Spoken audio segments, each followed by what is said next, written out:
Dou agora a palavra ao Sr. Deputado Porfírio Silva. Muito obrigado, Sr. Presidente de Comissão e Sra. Vice-Presidente de Comissão, senhoras e senhores deputados. Cumprimento todos os convidados, especialmente os que apelam ao diálogo com o Poder Legislativo e depois ficam para ouvir os representantes dos grupos parlamentares. Para abordar o tema Era Digital e Robótica, implicações nas sociedades contemporâneas, precisamos deixar de lado as simplificações inspiradas, seja pela tecnofobia, seja pela tecnofilia, recusar o determinismo tecnológico e encetar o estudo dos desafios e oportunidades envolvidas na sua complexidade e incerteza, com recurso ao conhecimento disponível e à deliberação democrática. Já todos estamos familiarizados com a pergunta: se um automóvel autónomo a circular na via pública sem condutor tiver um acidente, quem responsabilizamos? Os ocupantes do veículo na circunstância, o construtor, os engenheiros que programaram a autonomia do veículo ou os sistemas de informação que coadjuvam a circulação do veículo?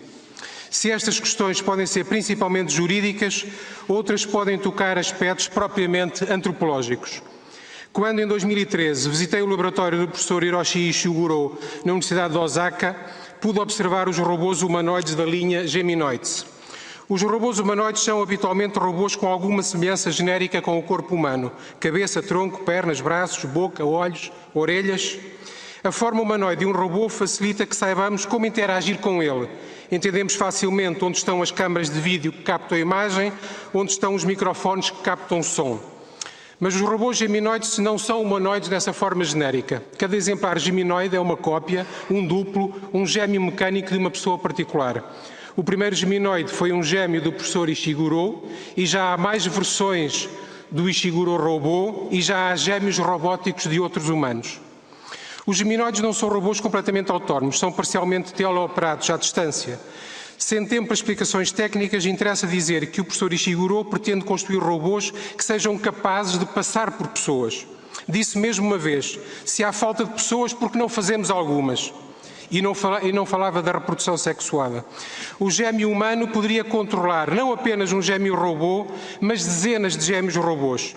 E sugeriu aplicações. Num serviço, vários robôs gêmeos podem tratar do atendimento ao público, com um único gêmeo humano a controlá-los, intervindo este apenas em situações de disfunção, e os utentes sentir-se-iam atendidos por humanos. Estamos aqui, julgo, a tocar questões mais fundamentalmente antropológicas do que as questões de responsabilidade civil e a tocar questões éticas. Seria enganoso, contudo, reconduzir a nossa problemática necessariamente para este tipo de robôs. Um conjunto de sensores, um conjunto de atuadores e algoritmos que liguem os primeiros aos segundos fazem um sistema robótico, mesmo que esses elementos estejam apenas ligados sem fios e distribuídos por diferentes locais, por exemplo, numa praça pública, de forma que um leigo nem sequer se aperceba. Já há certos domínios da interação social a ser profundamente transformados pela presença massiva de agentes não humanos, de modos tais que os humanos envolvidos não têm como distinguir a ação dos humanos da ação das máquinas. Um exemplo vem dos mercados financeiros, com a chamada negociação automática, consistindo no uso de computadores para compra e venda extremamente rápida e massiva de produtos financeiros em mercados eletrónicos globais. O uso de poderosos algoritmos permite uma especulação automatizada que resulta lucrativa basicamente por ser rápida e massiva. Em poucos anos, o tempo de execução destas operações baixou dramaticamente de segundos para microsegundos, havendo indicações de que representam cerca de metade do volume negociado nas bolsas americanas e europeias. Nestas situações, os traders envolvidos não sabem se estão a interagir com pessoas ou com máquinas.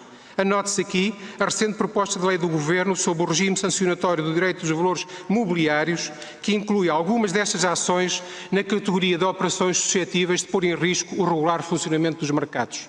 Sim, a influência de produtos da inteligência artificial nas nossas vidas não está para chegar, já está entre nós. E quando falamos em inteligência artificial, falamos também de machine learning, máquinas que aprendem, falamos de programas que resultam de técnicas de evolução artificial, que não foram explicitamente escritos por um humano, falamos do cruzamento das nanotecnologias com a robótica, por exemplo, para o uso médico no interior dos nossos corpos, ou falamos de guerra à distância de milhares de quilómetros. Um aspecto importante do que está a acontecer é a internet das coisas. A internet das coisas será uma rede global de coisas inteligentes, assim ditas por serem identificadas individualmente, por disponibilizar informação e por recolher informação de forma massiva, entrando na nossa interação social. E não estamos a falar apenas de computadores e telefones, estamos a falar de televisores que registram o que vê cada membro da família, frigoríficos que sabem o que cada um come, camas que sabem quem lá dorme, carros que denunciam onde fomos, medicamentos que ajudam a calcular que doenças temos, passaportes que transmitem os nossos roteiros, peças de roupa que nos localizam e que recolhem dados sobre a nossa condição física. E tudo isto pode ser justificado benevolamente. Já há projetos, por exemplo, para colocar etiquetas de radiofrequência em notas de banco para poder seguir cada uma individualmente e assim melhor se poder combater a corrupção.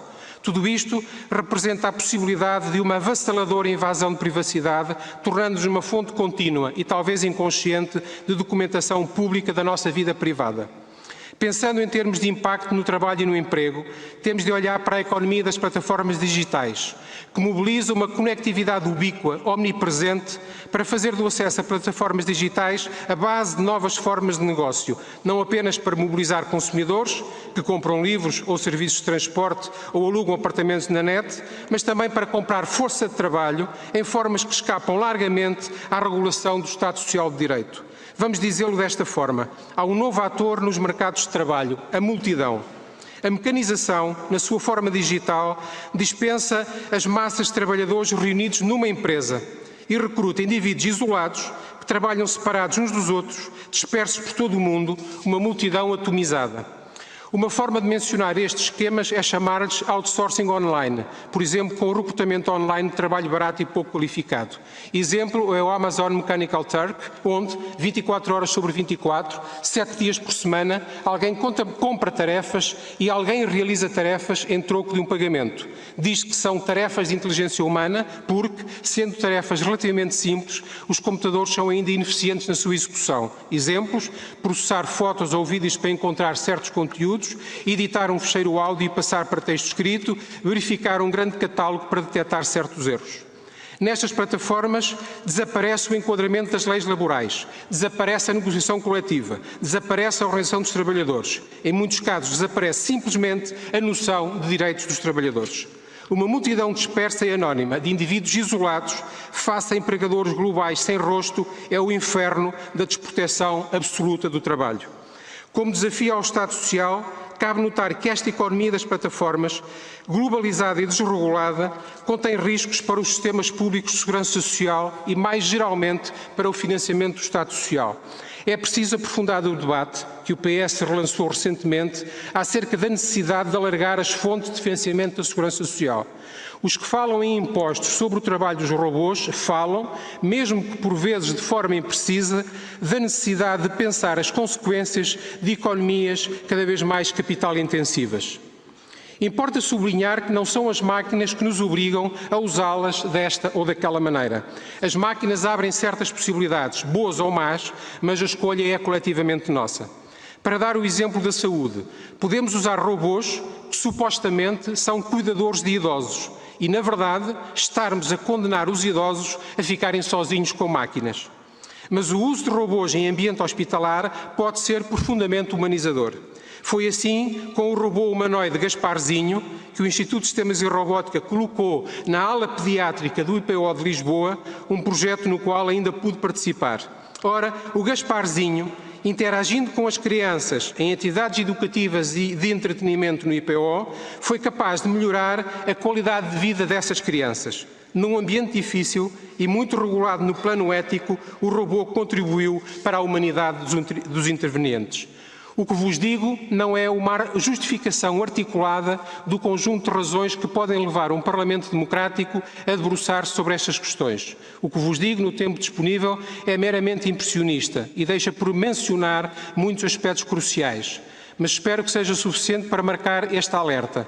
A Assembleia da República deve dotar-se dos mecanismos necessários para estar preparada para os desafios que a inteligência artificial, a robótica, a internet das coisas e outras tecnologias associadas colocam às nossas sociedades, para saber quando e como deve intervir como legislador responsável e atento.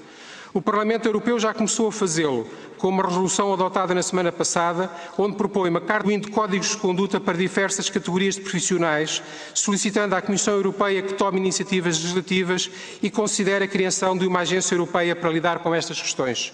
Teremos, na Assembleia da República, de encontrar os nossos próprios caminhos para fazer a nossa parte como legislador prudente, agindo com base no melhor conhecimento disponível. Uma nota final. Estas questões não são questões tecnológicas, são questões de sociedade. E dou apenas um exemplo. Quando dizemos que as nossas crianças usam e abusam do tablet, podemos dizer não há mal nenhum em usar o tablet. Temos é que ensiná-las a combinar o que está no tablet com o conhecimento do avô e da avó que os ligam a uma rede social, a uma rede de memória, a uma rede de cultura, a uma rede de tradição. E esses são os nossos desafios civilizacionais. Obrigado.